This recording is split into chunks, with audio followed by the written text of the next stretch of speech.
Okay, tutorial for blowing up third snowball from the ground glitchlessly, consistently.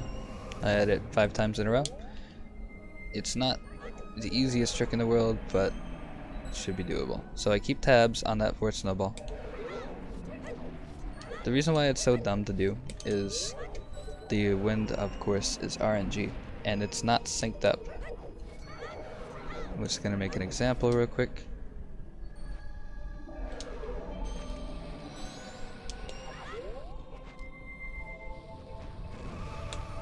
Okay, it looks something like that. I don't think I hit the snowball though, because I missed.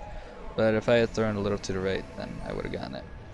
So anyways, the other part is that, of course, you don't have any options. We can't slash the ledge anymore. Yeah, I missed it. So if I had thrown it slightly off, it would have been fine.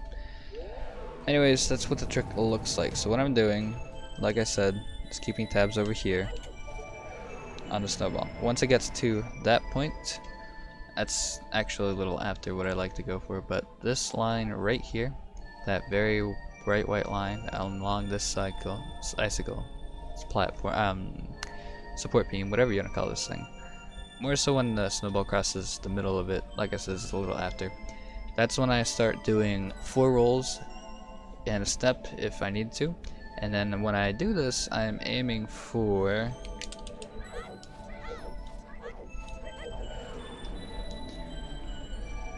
there's a white line along this thing that's very stark, and that's not a very good way to see it.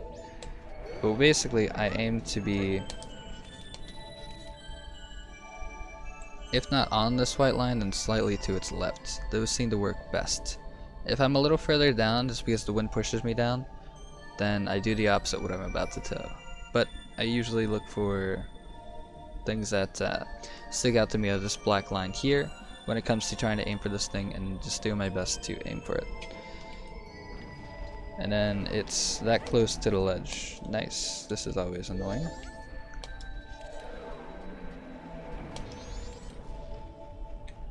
So this is another view just to make sure. Big black line, very thin but still very apparent white line. Just because of the contrast on both sides of the black lines. It's just easy to spot out that white line. So 4 rolls, couple steps sometimes if you need it, makes it very good when getting to the spot. So when I am in the spot, what I do after I pull the cutscene item, usually in Glitchless it's going to be magic beans, I think. But basically what I do is wait for a wind cycle to finish, and then as soon as the next one starts up, I'm holding up, or basically towards this way to the corner, and then I pull a bomb as soon as possible.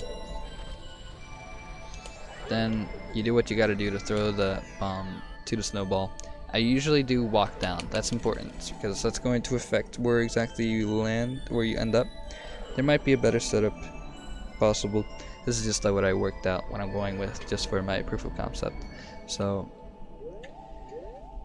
if you do that, then the bomb will be lined up, and with how long that you had the cutscene item out for, that's going to set up the wind not blowing you off immediately. But what it does is it restarts the wind to start exactly there, which is where we want it. That's lined up with where the snowball is.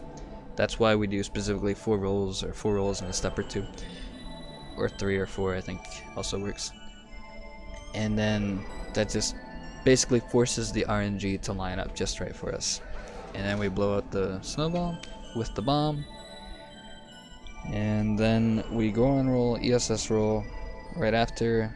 If you have to go, when you do it, just make sure that when you're directing your roll after, try to go more so to the left, because if you do happen to get an early roll and you don't get ESS roll, I don't know if it would work with that, but if you miss your ESS roll and a late wind happens, then usually you can save it by going to the left over here and then just rolling back. So the wind's gonna push you this way, and then you just go back over. Oh, and that's right.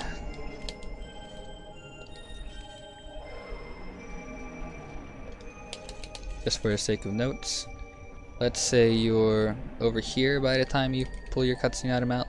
instead of going towards the wall, what I'm going to do is walk away from the wall, the corner, I'm sorry. So instead of going towards the corner, I go away from the corner. Then the wind's going to push me. Usually the timing's going to even out. Then again, I'm still walking backwards from away from the wind direction. So against the wind. Excuse me. Before throwing the bomb, turning go around as soon as possible. So looks something like this.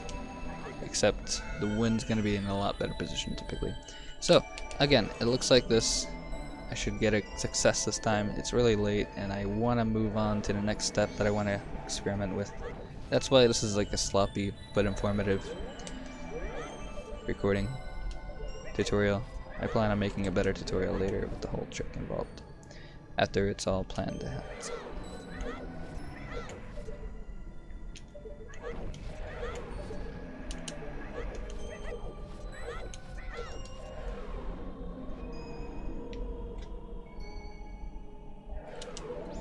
I still don't know exactly what this does for the wind, or why that timing is important specifically. Oh, that post is annoying. It's so annoying. Sometimes you bonk it, and then it just rips. Not post. That's not a good term for it. Support beam, I guess. Is it even a beam? Support column. Support column is what it would be. Supporting icicle. Anyways, there you go. I usually avoid spikes just to avoid the whole wind, or you get knocked back on the corner and then you avoid, then you have to do something weird to avoid it. I don't like doing that. I like to guarantee getting up, so that's why I avoid the spike roll there. Alright, tutorial done.